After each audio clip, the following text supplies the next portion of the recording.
Shot in 4K ultra high definition. Your number one source for local news. WRAL News. Coverage you can count on. You'll likely run into some patchy fog across our area this morning. I'll show you what it will look like as you head out the door. And a Raleigh store owner will take the stand today in his murder trial. What we can expect to hear from Tizir Zarka. Repairing a Durham community, the funding that could be approved today to improve properties in the Hayti area.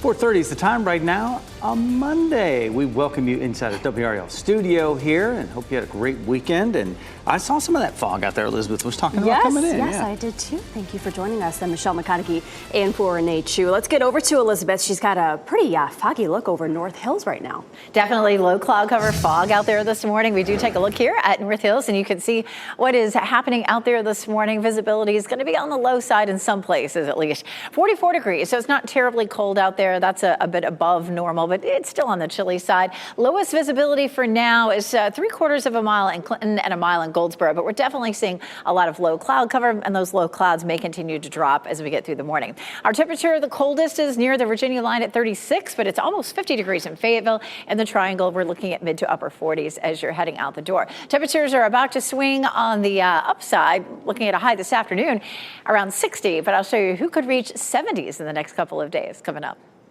Thanks, Elizabeth. Raleigh grocery store owner who's accused of killing a customer will be back on the stand this morning when his murder trial resumes. WRAL's Heidi Kirk joins us live from the Wake County Courthouse this morning. And Heidi, attorneys say Tizir Zarka will claim self-defense in this case. Jeff, that's right. And our reporters were here inside the Wake County courtroom for days last week as this trial is ongoing, and it's drawn attention from all across the state. Now, Tizir Zarka could face up to 20 years in prison if he's convicted. Now, Zarka is charged with stabbing 27-year-old Mark Garrity to death in April 2023 during an alleged shoplifting attempt. Now, on Friday, the judge allowed the jury to go to Taz's supermarket to gain an understanding of where the stabbing happened. On Friday, we also heard from Zarka for the first time about his history, including a battle with cancer during the time of the incident. Really started feeling really bad with that cancer. I am there every single day.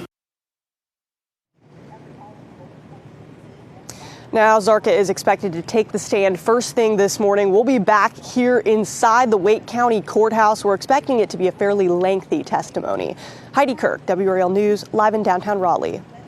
And you can count on WRAL to be on top of any announcement about this happening today. You can catch our newscast tonight, 4 to 7:30 p.m. this evening. Any new information coming to you out of that trial. Durham City Council is moving forward with plans to revitalize Fayetteville Street. WRAL's Laura Levine joins us live from Durham City Hall. And Laura, the council could approve the first part of this multi-million-dollar project today. Michelle, good morning. Community members say that this is a major step in really restoring and rebuilding the Hayti community back to its glory. We know here tonight, City Council is expected to pass a contract to begin making repairs to the Fayetteville Street corridor. Now, this is a part of a $10 million investment in the Hayti community in this area. Take a look at this map now. This is the area that we're speaking of. The first $1.75 million City Council will vote on today is for repairs and services at certain properties outlined in pink on this map. The Hayti community has seen historic disinvestment, especially after the construction of the Durham Freeway. So the plan is to start with stabilizing the structures that are already there, and then address the code violations and work with homeowners. Other priorities include business incubation and beautification. The chair of the Hayti Promise Community Development Corporation says this can be a turning point. We want to fix this area up to the point where we attract businesses. We haven't had the investment in that area that we had in other areas of Durham. So this funding is coming from the American Rescue Plan Act, as City Council is expected to review the contract and then move forward with the plans. They meet tonight at 7 p.m. Laura Levine, WRAL News, live in Durham. And Durham Public Schools leaders are trying to put an end to a years-long problem, the shortage of bus drivers. Parents are being asked to drive their students to school at least once a week until mid-January. One county commissioner is taking matters into his own hands, however. Vice Chair Mike Lee has served on the Durham Public Schools Board of Education for 8 years. He's a parent of 2. He decided to get his commercial driver's license, and he's been picking up shifts to help take students to schools when needed. He began by driving activity buses for extracurricular school events, including this past Friday. I have a doctorate. I'm a customer success executive. Now I'm a county commissioner. But one of the highlights of my days is driving the bus. It is so wonderful. So the kids say thank you all the time. It is just, it is so wonderful to sit behind the bus. It's so exciting. My wife teases me all the time how excited I get when I get an assignment to drive the bus. Hey, why not? Lee hopes to inspire others to get their commercial driver's license and chip in. He said the district is looking at all options to solve this driver shortage, including possibly partnering with city bus lines to reduce ridership on school buses with older students. We need more bus drivers like him. Well, several people are out of their apartments this morning after a large fire at a complex in Goldsboro. The apartment complex is on Peachtree Street in Goldsboro. The fire spread to multiple units in that building. No one was hurt. Investigators are working to learn the cause of that fire. A woman is dead and 3 others, including a child, are seriously hurt after a crash in Johnston County. It happened on Highway 70 near the Cornwallis Road overpass about 3 a.m. Sunday. 2 cars hit head-on after a BMW was driving in the wrong direction on the highway. 4 people were in the car that was hit, and the front passenger, 24-year-old Courtney Atkins, died on the way to the hospital. The driver and 2 passengers in the back seat were seriously hurt. One of those passengers was a boy under 5 years old. Troopers say the wrong-way driver ran away after the crash. A Fayetteville road is closing for repairs today. State highway maintenance workers are repairing a failing cross-line drain pipe that's underneath MacArthur Road. Both directions will be closed halfway between Ramsey Street and Stacy Weaver Drive. The closure is scheduled to start at 6 o'clock this morning. Crews anticipate having the road back open tomorrow morning. Seattle Seahawks lost more than the game against Green Bay Packers last night on Sunday Night Football. Their starting quarterback, Geno Smith, went down in the third quarter. He hurt his knee. Former UNC quarterback Sam Howell replaced him. Howell couldn't lead the Seahawks to a comeback victory, though. The Packers left Seattle with a 30-13 win. And Week 15 of the NFL season wraps up tonight with 2 games. The Chicago Bears will be in Minnesota to take on the Vikings. Kickoff is at 8 o'clock on ESPN+. And the Atlanta Falcons, they will take on the Las Vegas Raiders. That game starts at 8:30 on ESPN. Calls for action over mysterious drones.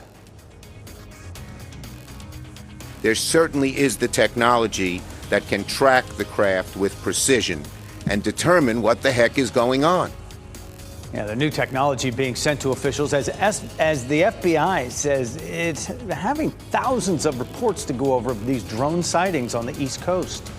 Plus, coming together after the devastation, we'll show you the holiday celebration that happened in Chimney Rock as people there recover from Hurricane Helene months after that storm. Let me give you this live look right now in the Bull City of Durham. Good morning to you from the American Tobacco campus. A little bit of fog out there, as you see. Hey, Christmas less than 10 days away. Meteorologist Elizabeth Gardner will give us the latest data and show you our 3 main takeaways from it for today.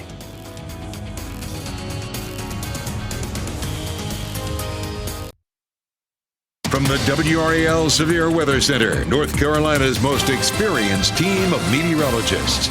441, taking a look at temperatures, mostly in the 40s as you're heading out the door. A lot of cloud cover and some fog. We take a live look here at Durham. It's 43 in Raleigh, and you can see the buildings as we look past Hicks Park. But it's you can tell the clouds are really low for us this morning. Fayetteville's checking in at 48 degrees. Checking visibility right now. It's a mile for Clinton and Goldsboro, but it is likely to drop a little bit more. Quarter-mile visibility would be fog for us. So watch out for that as you're heading out the door this morning. You don't necessarily need to take a long raincoat, but we do have some showers in our forecast by Wednesday. It'll be a mild afternoon with a few peaks of sunshine and a high of 61. If you're walking the dog this evening, it doesn't feel too bad. Coming up, we're going to talk more about the next front that'll bring us some rain midweek.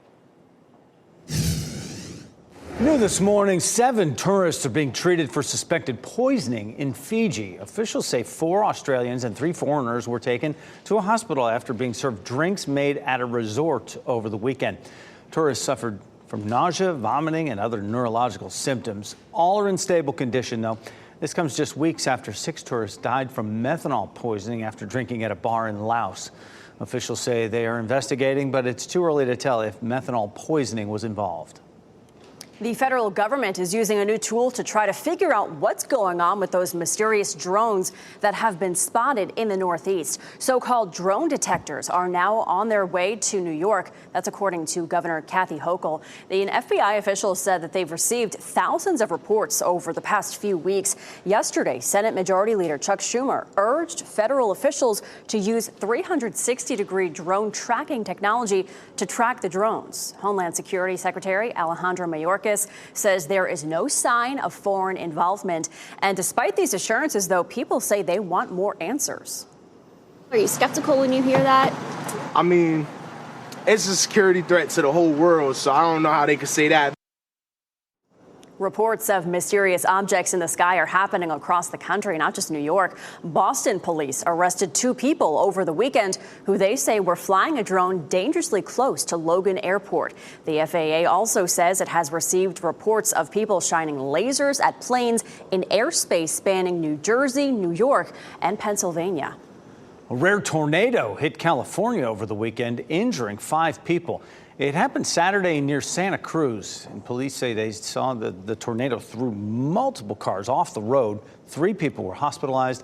One driver says he was near a local shopping center when that tornado reached the ground. The car in front of me spun around completely, and the car in front of that flipped over onto its roof, and another one flipped on its side. And I realized we were in the middle of something that never happens here. Yeah, according to the National Weather Service, California averages only about 11 tornadoes a year. Not like they need any other natural disasters. Yeah, and hundreds of people are dead in the French territory of Mayotte after a cyclone ripped across that island on Saturday. The storm flattened entire neighborhoods and knocked out power to much of the island. The city lies in the Indian Ocean off the east coast of Africa, just west of Madagascar. France has rushed rescue teams and supplies to the territory. The scale of the damage is making it hard to deliver those much-needed supplies. A 16-year-old is facing murder charges after police say he killed 4 members of his family. According to New Mexico State Police, the teenager called 911 around 3:30 Saturday morning and reportedly told the dispatcher he had killed his family. Deputies found 4 people inside the home dead from apparent gunshot wounds.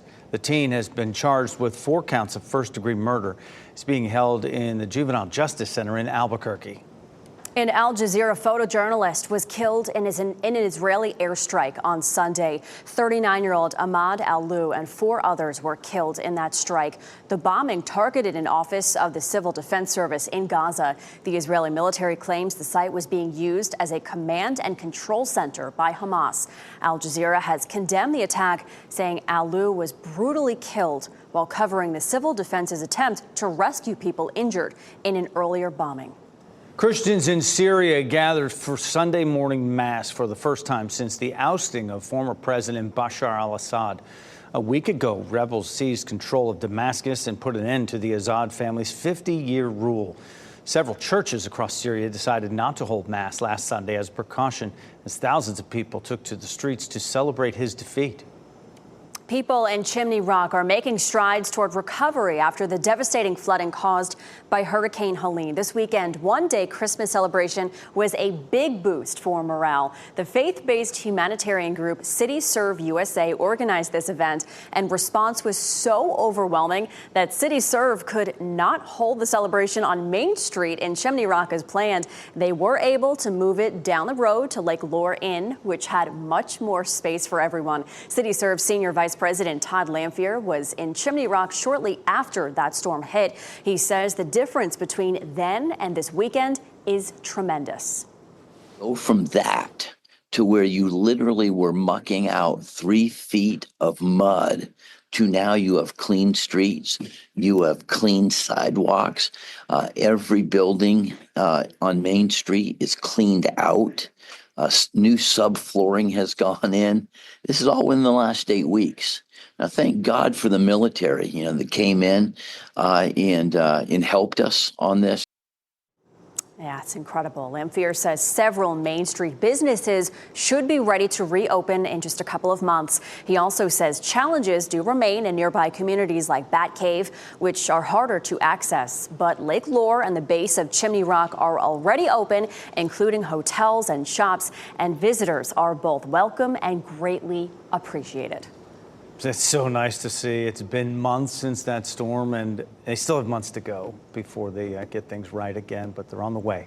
Elizabeth Gardner's over in the WRAL Severe Weather Center. We're seeing this little fog behind us here, huh? Yeah, we've got a lot of moisture in the atmosphere, temperatures as they cool, with the moisture helping to develop some fog. You can see that here in North Hills this morning. Temperatures are chilly, but not too cold, 43 degrees, so we're well above freezing. Our dew point's 41, so a good bit of moisture in the atmosphere. You can see that yesterday we had some cloud cover around, and we're going to see that building over the next couple of days as a front heads our way and brings us some showers on Wednesday. Visibility right now, a mile in Clinton and Goldsboro, 2 miles around the Triangle area. So that means we have some low clouds, but not necessarily any fog that's causing problems for you this morning. This is a look at our cloud cover forecast. About 95 to nearly 100% of the sky covered this morning. This afternoon, back to about 75% of the sky covered. So more clouds and sun for it today, but we may see a few peaks of sunshine later on.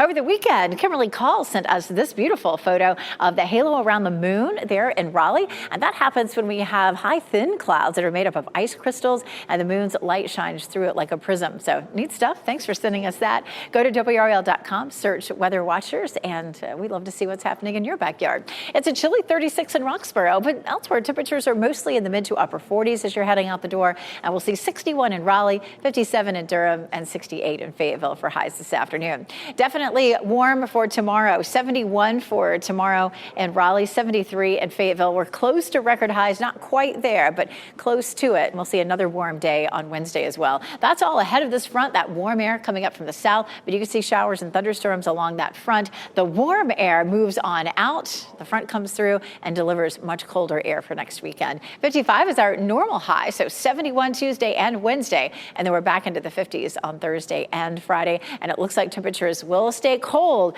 for Christmas, the week before, 4 or 5 days before, and for Christmas. Look at next weekend. Saturday's the first day of winter, and it will feel like it, and Sunday just 39 degrees. Coming up, we'll talk a little bit more about how much rain we'll see Wednesday.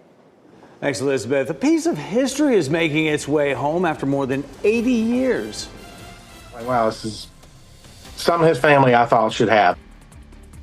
Oh, yeah. Wow. We'll tell you about the envelope posted from Pearl Harbor and the sailor who sent it. Wow.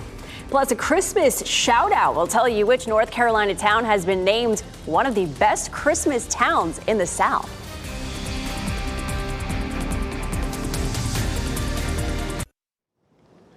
Don't look for egg prices to get much better next year. Experts say high egg prices will continue next year if bird flu continues to hit egg supplies.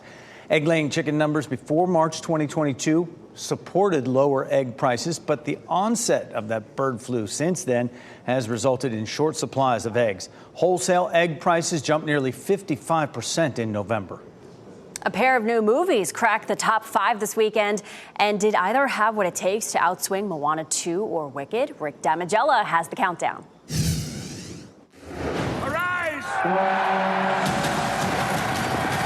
The Lord of the Rings, The War of the Rohirrim, rode off to a 5th place finish with $4.6 million, while Gladiator 2 slid from 3rd to 4th with $7.8 million. There's a man going round taking names. Kraven the Hunter, the latest movie in Sony's Spider-Man universe, managed a 3rd place debut on ticket sales of $11 million. It's my granny's. I'd give it away, but I don't hate anyone that much. Wicked repeated in 2nd place with $22.5 million, bringing its domestic box office total to just north of $359 million. Sailing from the horizon, back to our home, our island. Moana 2 sailed away with 1st place for the 3rd straight weekend. Disney's animated sequel added $26.6 million to its domestic box office catch, now standing at $337.5 million. In Hollywood, I'm Rick Damigella.